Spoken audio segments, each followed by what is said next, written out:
Bago natin umpisahan ang kwentong katatakutan, ay nais ko munang batiin ng bawat isa na sana ay nasa mabubuti kayong kalagayan saan man panig kayo dito sa mundo naroroon. Nais ko na ipabatid na ang kwentong matutunghayan ay hanggang mula sa totoong buhay at karanasan. Now with no further ado, let's start and be scared.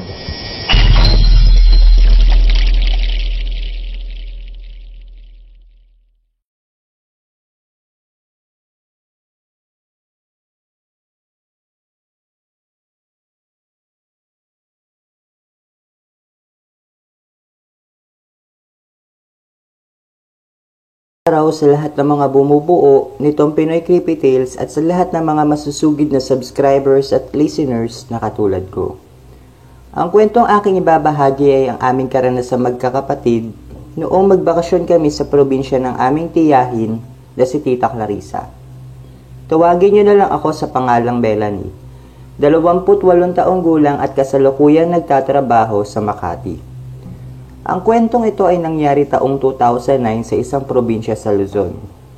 Bakasyon ng mga panahong iyon at naisipan namin magkakapatid na dalawin at bisitahin ang aming tiyahin na si Tita Clarissa na kapatid ng aming tatay. Pumayag naman ang aming mga magulang pero hindi sila makakasama dahil sa kailangan nilang asikasuhin ang aming munting negosyo. Kung kaya't kaming tatlong magkakapatid lang ang bumiyahe pa uwi kina tita. Nakadating kami sa kanila ng pasado 2:00 ng hapon. Ang tinitira nila Tita Clarissa ay isang malawak na compound. Pero hindi magkakamag-anak ang lahat ng mga nandoon. Napadpad lang daw sila sa lugar na yon dahil yung partidos na napangasawa ni Tita Clarissa ay doon nakatira at mangilan-ngilan lamang sila magkakamag-anak. Habang ang iba ay mga hindi na nila kaano-ano. Noong mga unang araw na inilagi namin sa lugar na yon ay masasabi ko namang matiwasay at talagang napakasaya.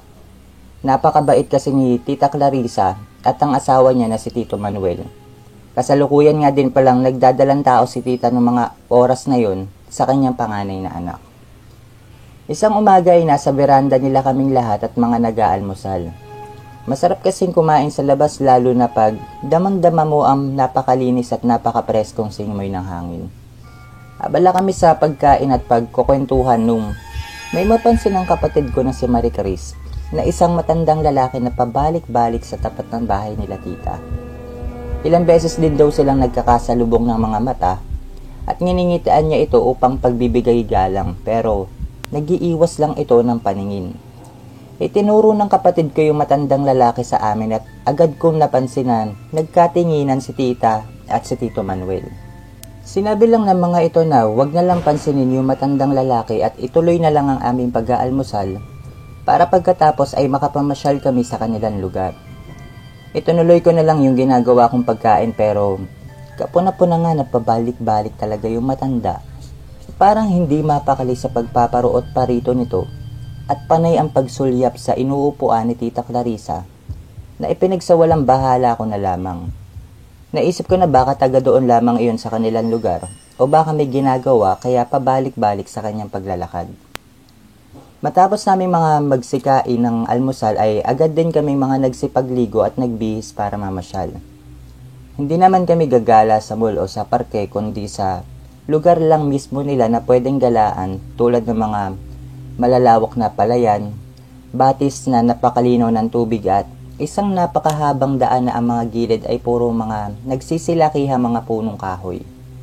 Matapos namin magprepara ay agad na kaming umalis gamit yung sasakyan na Tamaraw FX ni Tito Manuel. Excited pa kaming mga magkakapatid dahil bihira kami makalabas sapagkat may kalakihan na ang tiyan ni Tita Clarissa. Mabilis lang kaming dumating sa aming mga paggagalaan nung araw na yun. Pagkababa namin ng FX ay agad na kaming naglakad papunta dun sa batis na sinasabi nila Tita Clarissa. Pagkadating namin doon ay sobrang nakakatawa dahil Pinoy na Pinoy ang datingan ng lugar na may mga batang naglalaro at mga nanay na naglalaba. Meron din akong nakita na balon o bukal na minsan ay pinagkukuhanan ng malinis sa tubig ng mga taga doon sa lugar na yun. Masaya kaming nagtatampisaw ng aming mga paa nang mapagawi ang paningin ko sa kabilang dako ng batis na kinaroroonan namin. Agad ko napansin yung matandang lalaki na pabalik-balik sa tapat ng bahay nila Tita Clarissa. Nakatingin lang ito sa amin at hindi kumikilos o gumagalaw man lang sa kanyang kinatatayuan. Nagtaka ako dahil naisip ko na paano nakapunta ayon kaagad sa batis o kung nagkataon lamang ba na pupunta din ito sa lugar na yon. Nakatingin pa din ako sa matanda nang kalabitin ako ng kapatid ko na lalaki na si Makoy at nagtanong kung nakapagdala ba ng pamalit ng mga damit kung sakaling mabasa kami o madumihan ang mga suot na sinagot ko naman ng oo. Halos 2 oras lang yung itinagal namin doon sa batis at mga nagyaya ng maglibot sa iba pang mga pwede naming puntahan. Bago kami tuluyang umalis ay lumingon pa ako doon sa kinaroroonan ng matandang lalaki at nagsalubong ang mga kilay ko na makitang may kasama na itong isang lalaki at isang babae na tansya ko ay nasa mga 40 anyos na. Nakatingin lang din ang mga ito sa amin pero ang kapuna-puna ay yung titig ng dalawa na akala mo ay mga galit o ginawan mo ng masama. Mga tingin na magbibigay ng takot at kilabot sa kahit na sinong tao. Inginuso ko pa ang mga ito kina Tita Clarissa at sa 2 kong kapatid. Nagtaka lang din ang mga ito na katulad ko. Pagkaalis namin ay sa may mahabang kalsada naman kami nagpunta. Lubak-lubak yung buong kalsada at ang gilid ay puro mga mayayabong at nagsisilakihang mga puno. Bibihira ang mga dumadaang sasakyan at ang kalimitang makikita ay mga tao na naglalakad papunta sa kabilang ibayo ng mahabang kalsada. Nagpasya na kaming maglakad-lakad at libutin ang buong lugar nila Tita Clarissa, habang si Tito Mario naman ay nagpaiwan muna saglit at may kailangang kumpunihin sa kanyang sasakyan at siya ay susunod na lamang daw sa amin. Naglalakad na kami nila Tita Clarissa at ng 2 ko pang kapatid na si Maricris at Makoy habang pinagmamasdan yung buong paligid. Malayo-layo na din yung aming nararating nang magpasya kaming bumalik na sa kung saan kami nanggaling. Para na rin daw makasalubong namin ang Tito Mario na paniguradong naglalakad na at nakasulod sa amin. So mga ayon naman agad kaming 3 magkakapatid at tumikot na. Pero pagkatalikod namin ay nagulat kaming lahat dahil sa aming likuran yung matandang lalaki. Kasama pa din ito yung isang lalaki at isang babae na kung makatingin o makatitig ay sobrang talim. Kahit na tirik ang araw ng oras na yun ay kinabahan ako ng husto at nakaramdam ng hindi maganda. Pinagpatuloy lang namin ang aming paglalakad at mahinang bumubulong si Tita Clarissa na bilisan daw namin dahil naglilikot ang baby sa kanyang tiyan.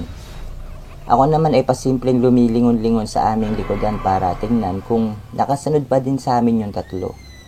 Pero kada lingon ko sa kanila ay halos palapit ng palapit ang distansya ng mga ito sa amin. Mas lalo pa akong kinabahan dahil habang patagal ng patagal ay lalong nahihirapang maglakad si Tita Clarissa dahil sa kanyang tiyan. Si Makoy at Maricris naman ay tagaktak na ang mga pawis dahil sa pinaghalong takot, nerbiyos at init ng araw. Lumingon ako muli doon sa 3 nakasunod sa amin at ganun na lamang ang paninindig ng mga balahibo ko dahil mga nakangisi na ang mga ito at tila may mga inuusal.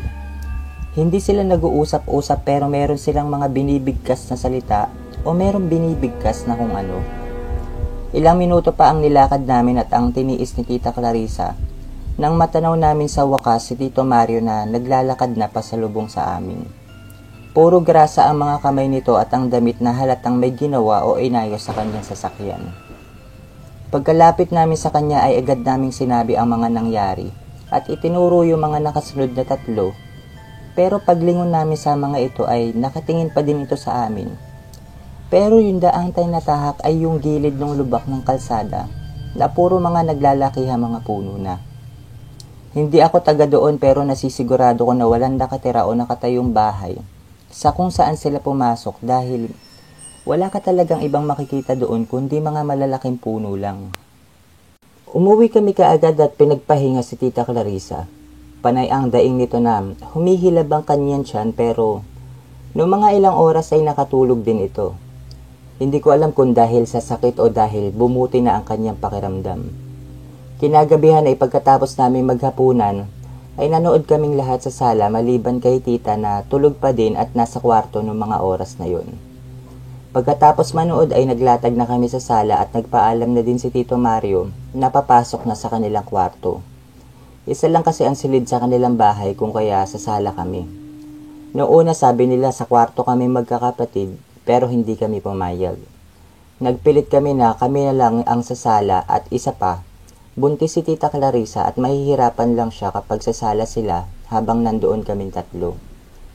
Nakahiga na kami magkakapatid at pasado 1:00 yata iyon ng madaling araw. Hindi ako mapakali at paikot-ikot sa aking pagkakahiga. Malamig naman ang paligid pero yung pakiramdam ko ay sobrang init. Maya-maya lang ay nakaamoy ako ng babaho na para bang nanggagaling sa labas ng bahay. Nagtaka ako kasi noong maaga pa lang ay wala naman ako naaamoy na hindi kaaya-aya. Nag-iisip ako nung sandaling iyon kung ano iyong mabaho nung biglang may lumagabog sa bubong ng bahay nila Tita Clarissa. Napabalikwas ako sa pagkakahiga ko dahil sa sobrang lakas niyon habang nagising naman si Marie Chris at Makoy. Pagkatapos ng pagkalabog sa bubong ay napatingin kami sa kisame dahil merong naglalakad na padahan-dahan. Sigurado ako na hindi iyon pusa dahil sa may kabigatan iyong paghakbang. Nag-uumpisa na din akong kabahan dahil baka kung ano na yun. Nakatingin lang ako sa kisame at pinapakiramdaman kung saang parte mismo ng bahay naglalakad yun nasa bubong. Nang kalabitin ako ni Makoy.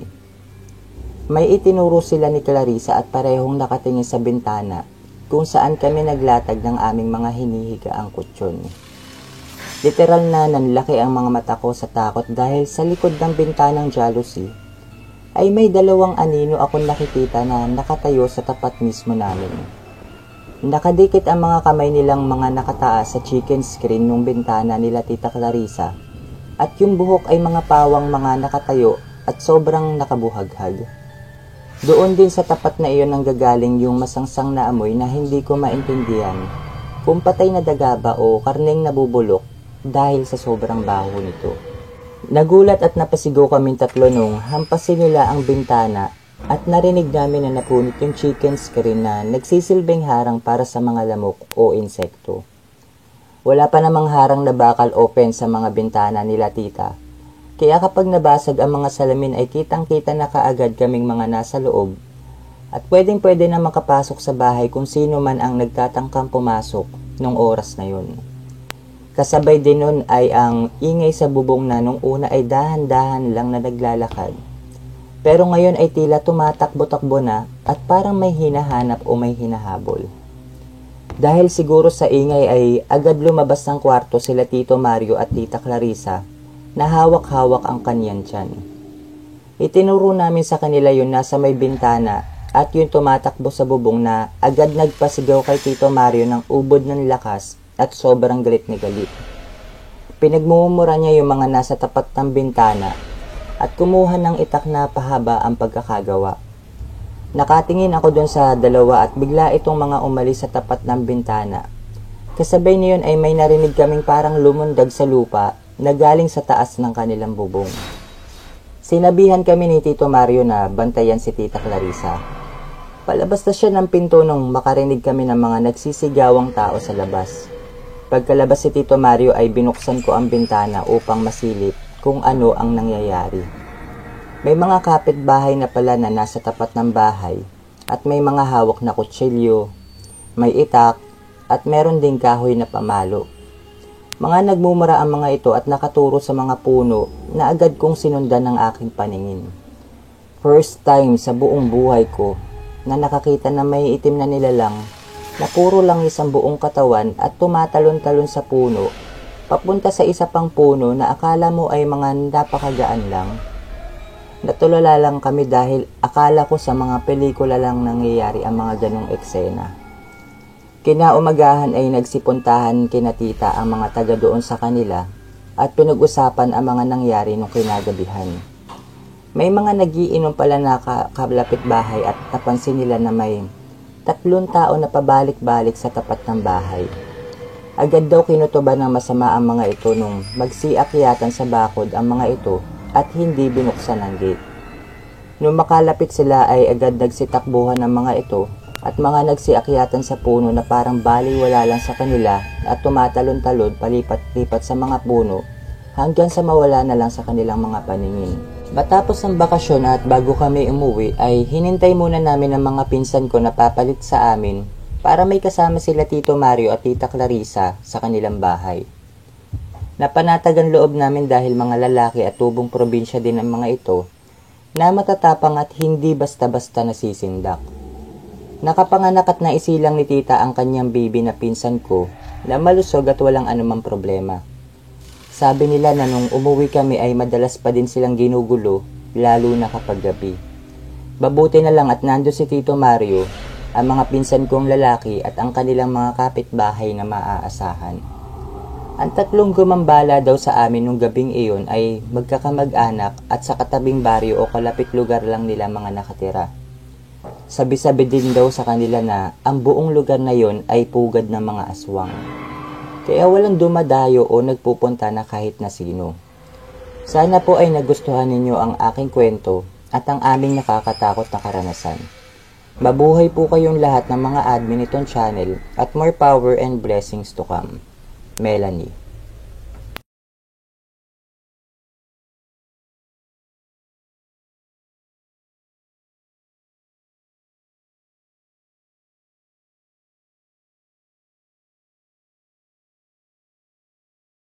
Tapusin ng video na ito ay isang mabilisang shoutout po muna sa lahat ng mga nag-comment at sa mga new subscribers po nitong ating channel na Pinoy Creepy Tales.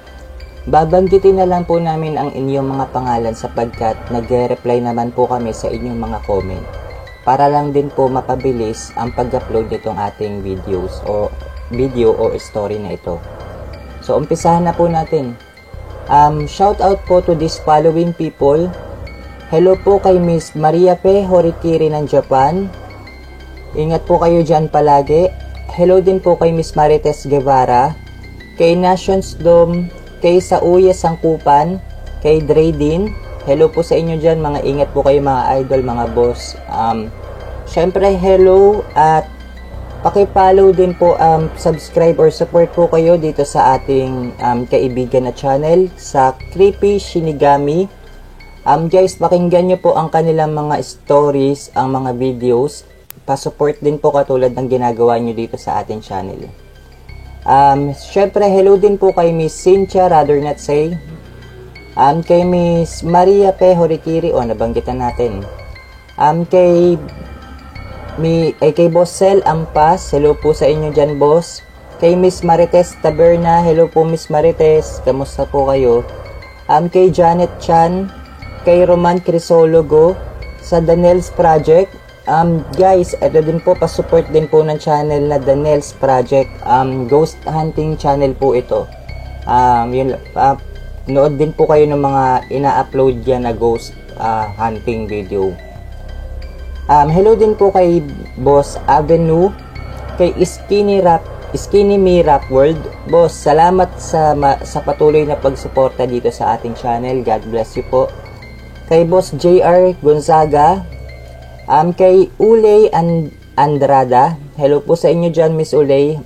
Ingat po kayo dyan sa Malaysia. Syempre dito po kay Miss Daisy Dolorido. Ayan.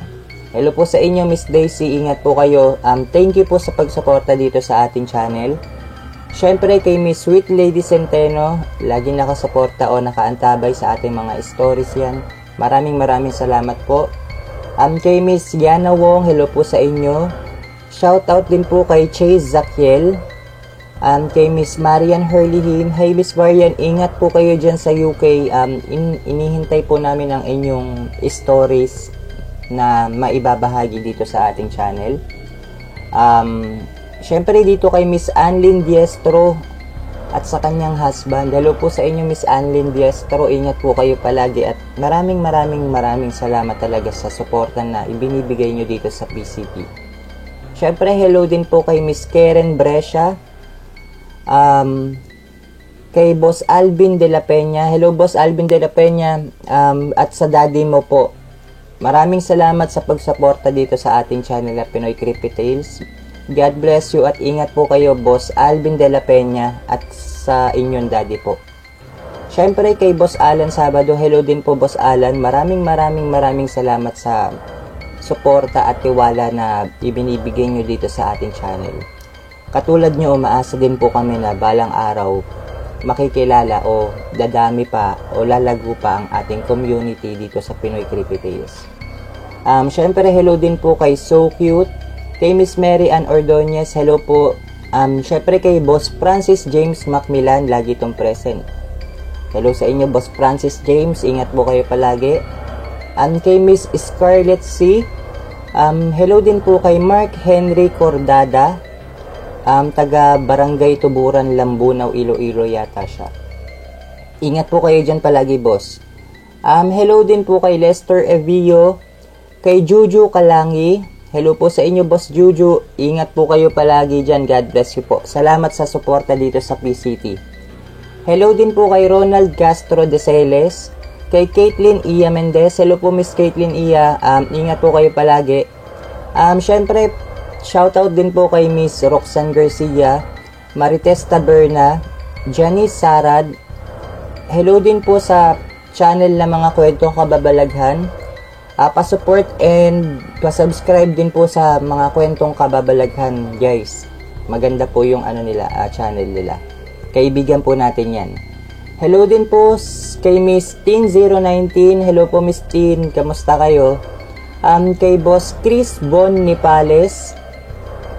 Sa mundo ng kababalaghan, isa pang horror channel, baka po pwedeng favor din ulit para pa-support. Subscribe din po kayo sa kanilang channel. Hello din po kay Boss Louis De Leon. Sabi niya, no skipping ads, listening from Alberta, Canada.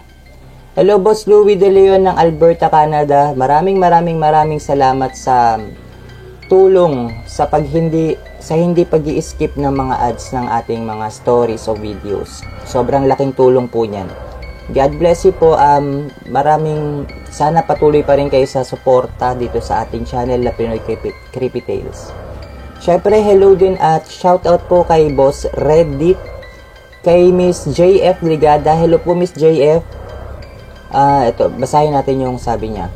Nice story po, Diyos ko, minsan nagugulat ako sa kilos ko lang naman. Kakapakinig ng sari-saring kwento nyo, maganda ang sound effects, nakakatakot talaga at in fairness, magaling po ang nagsasalaysay. God bless and more power. Next, maraming salamat po, Miss JF Ligada. Makakaasa po kayo na mas pagbubutihan pa namin sa mga susunod pa na updates. God bless you po at ingat po kayo palagi. Syempre, hello din po kay Miss Burns A. Hello po, Miss Burns A. Kay Boss Philben Heronimo. Hello, Boss Philben. Maraming salamat. Lagi siyang present sa ating mga videos, sa mga stories na ina-upload natin. Syempre, hello din kay Miss Charm Girl. Isa sa mga avid listeners ng supporters itong ating channel. Kay Boss HiQ. Sabi niya, nakakatuwa talaga ako makinig sa iyo, Mr. PCT. Kahit pagbabasa mo ng comments, you make it so light and fun. Explanation about the sound of aswang.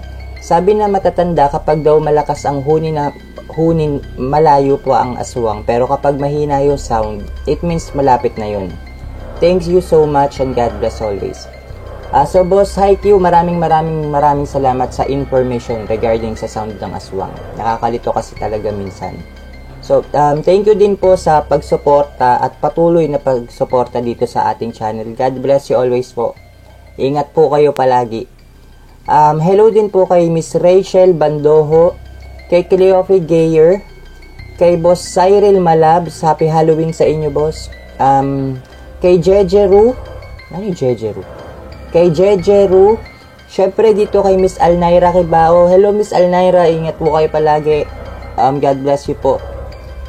Sino pa ba? Kay Ellie Pigarot, hello po sa inyo dyan. Syempre kay Boss Jojit Asunsa, kay Miss Cutie Mayrel Liora, kay Miss Sonia Martiha, kay Miss Neng X, sino pa ba hindi natin nabanggit? Kay Annalyn Velasco, hello po sa inyo dyan. Kay Boss Jordan Gabiasco, sino pa? Si Miss Vilches, hello po Miss Vilches, ingat po kayo. Maraming salamat sa patuloy ng pagsuporta dito sa PCT. Hello din po kay Bis Fatima Pulan, kay Mitch, kay kay Raven Push, wag puro kill. Kay Harold Club, hello po. Kay Shashimi, at sa lahat ng mga bagong subscribers at supporters nitong ating channel. So, belated Happy Halloween po sa inyong lahat at maraming salamat po sa patuloy na suporta o pagtangkilik dito sa ating Pinoy Creepy Tales channel. Hanggang sa muling takutan po mga ka-Creepy Tales. God bless you all po. Maraming salamat sa mga nakikinig at makikinig pa lamang. Nakalagay sa description box ang email kung saan pwede kayong magpadala ng mga nakakatakot na karanasan at kababalaghan. Huwag po natin kalimutang mag-subscribe, i-share, at i-like ang video. Comment down below para sa mga shoutouts sa next video. Until next time everyone, happy Creepy Tales!